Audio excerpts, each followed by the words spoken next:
Comentario Lucas capítulo 7 y 8. Capítulo 7. El ministerio de nuestro Señor, según se registra en este capítulo, ilustra las virtudes cristianas de la fe, la esperanza y el amor. 1 Corintios capítulo 13, versículo 13. Fe, versículo 1 al 10. Un centurión romano tenía a su cargo 100 soldados. Los 4 que se mencionan en el Antiguo Testamento fueron hombres de carácter. Mateo capítulo 27, versículo 54. El hecho de que este centurión en particular haya construido una sinagoga para los judíos y que mostrara afectuosa preocupación por un siervo habla bien de él. También se aprecia su humildad en cómo le pidió ayuda a Jesús y su fe en el poder de su palabra. Siendo soldado se daba cuenta de que Jesús estaba bajo autoridad y por consiguiente también podía ejercer dicha autoridad. Las enfermedades tenían que obedecer a Jesús de la misma manera en que los soldados obedecían al centurión. En Nazaret Jesús se asombró de la incredulidad. Marcos capítulo 6, versículo 6. En Capernaum se maravilló por una gran fe. Versículo 9. Es apropiado que Jesús sanara al muchacho a la distancia porque estaba ministrando a los gentiles. Efesios capítulo 2, versículo 11 al 22. Este soldado gentil que no tenía todos los privilegios espirituales de los judíos es un reproche para nuestra poca fe. Esperanza, versículo 11 al 35. Jesús estimuló a las dos personas desesperanzadas, una viuda sola cuyo hijo había muerto, versículo 11 al 18, un profeta desalentado que sentía que su ministerio había fallado, versículo 19 al 35. La viuda, versículo 11 al 18. Naín estaba como a 40 kilómetros de Capernaum y Jesús viajó toda esa distancia para traer consuelo a la viuda sufriente. El muchacho probablemente ya había estado muerto un día y era la noche cuando Jesús y su muchedumbre se encontraron con la viuda y los que la acompañaban. El príncipe de la vida, Hechos capítulo 3, versículo 15, está a punto de enfrentarse al último enemigo, la muerte. 1 Corintios capítulo 15, versículo 26, y conquistarlo. El cuerpo se hallaba en un ataúd abierto y tal vez estaba envuelto con especias y lienzos listos para la sepultura. Imagínese el asombro de los dolientes cuando el muchacho se sentó y empezó a hablar. Los evangelios registran 3 milagros de resurrección. Este joven que quizás había muerto un día antes, una muchacha de 12 años que acababa de morir y un hombre de mayor edad que había estado en la tumba por 4 días. Juan capítulo 11. El muchacho demostró que estaba vivo al sentarse y hablar, la muchacha al caminar y comer, y Lázaro por dejar los lienzos sepulcrales. Colosenses capítulo 3, versículo 1. En cada caso, Jesús trajo vida por el poder de su palabra. Juan capítulo 5, versículo 24. El profeta, capítulo 19, versículo 35. Juan el Bautista tenía discípulos que le servían y le traían informes del ministerio de Jesús.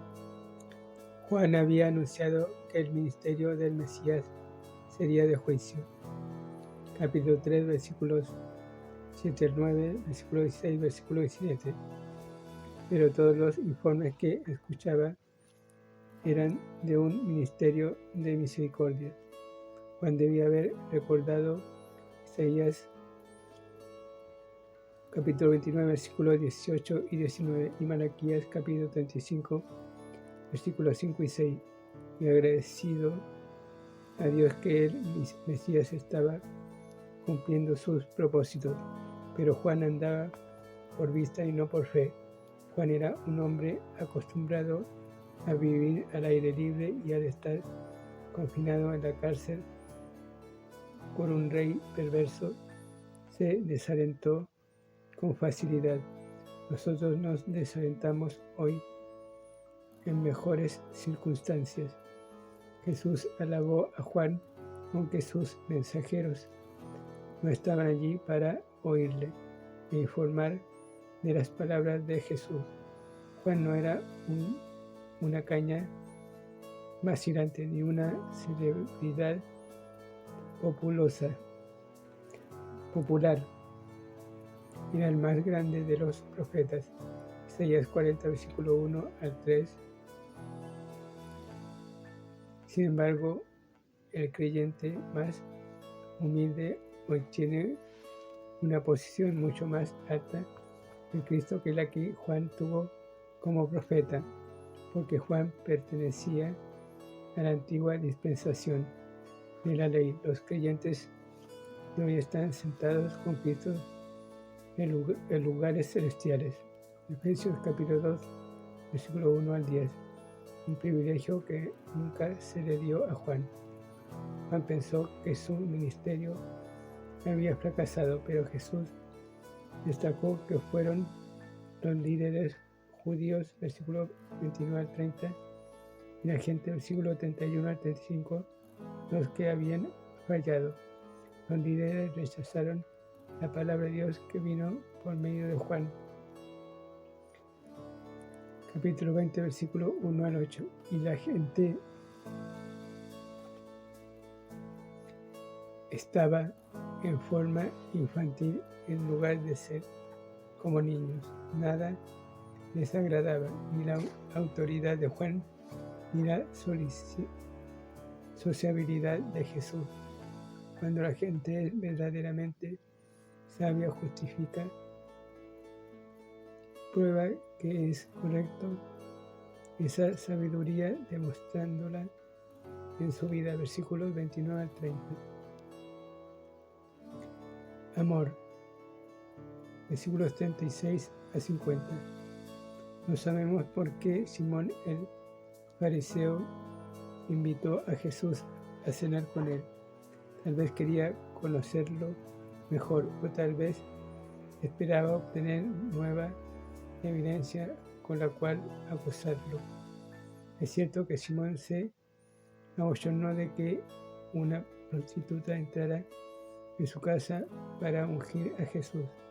Esto pudo haber sido una experiencia que cambiara su vida, pero él estaba demasiado ciego como para ver las verdades involucradas. Es desafortunado que algunos eruditos descuidados confundan a esta mujer con María Magdalena y con María de Betania. Mateo capítulo 26, versículo 6 a 13, cuando las diferencias son obvias. De acuerdo a la armonía de los evangelios, justo antes de este hecho, Jesús había hecho su gran invitación a descansar. Mateo capítulo 11, versículo 28 al 30. Y tal parece que esta mujer pecadora respondió y confió en Cristo. Fue transformada y vino públicamente a Jesús para manifestarle su amor y adoración. Después de tomar su yugo, vino para expresarle su amor. Simón se dejó para sus adentros. Ella es una pecadora, pero debía decir, yo soy pecador. En su parábola Jesús dejó claro que todos estamos en deuda con Dios y que no podemos pagar debido a que estamos en bancarrota espiritual. Las dos deudas no presentan la cantidad de pecados, sino el nivel de darse cuenta de la culpa. La mujer sabía que era culpable de haber pecado contra Dios, pero Simón no se sentía pecador. Sin embargo, desesperadamente necesitaba ser perdonado y hubiera podido serlo si se hubiera humillado y confiado en Jesús. Jesús tiernamente le señaló a Simón sus pecados de omisión porque no lo había tratado con amabilidad y honestidad. La mujer era culpable de pecado de la carne, pero Simón era culpable de pecado del espíritu, una actitud de crítica y un corazón duro. 2 Corintios capítulo 7, versículo 1. El versículo 47 nos señala la salvación por obras, porque el versículo 50 deja en claro que la mujer se salvó por su fe. Sus obras fueron la prueba de su fe. Santiago capítulo 2, versículo 14 al 26. Tito capítulo 3, versículo 4 al 7. Y motivadas por su amor. Gálatas capítulo 5, versículo 6. Una vez más, sus enemigos le acusaron de blasfemia porque perdonó pecados. Romanos capítulo 5, versículo 21. Pero la mujer supo que había sido perdonada porque él se lo dijo así. Como sabemos nosotros hoy que hemos sido perdonados, tenemos la seguridad que nos da la palabra de Dios. Isaías capítulo 55, versículos 6 y 7. Romanos capítulo 4, versículos 7 y 8. Hebreos capítulo 8, versículo 12. Debido a que esta mujer fue justificada por fe, tuvo paz con Dios. Versículo 50. Capítulo 5, versículo 1. Jesús le ofreció descanso. Mateo capítulo 11, versículo 28 al 30. Y ella lo recibió por fe.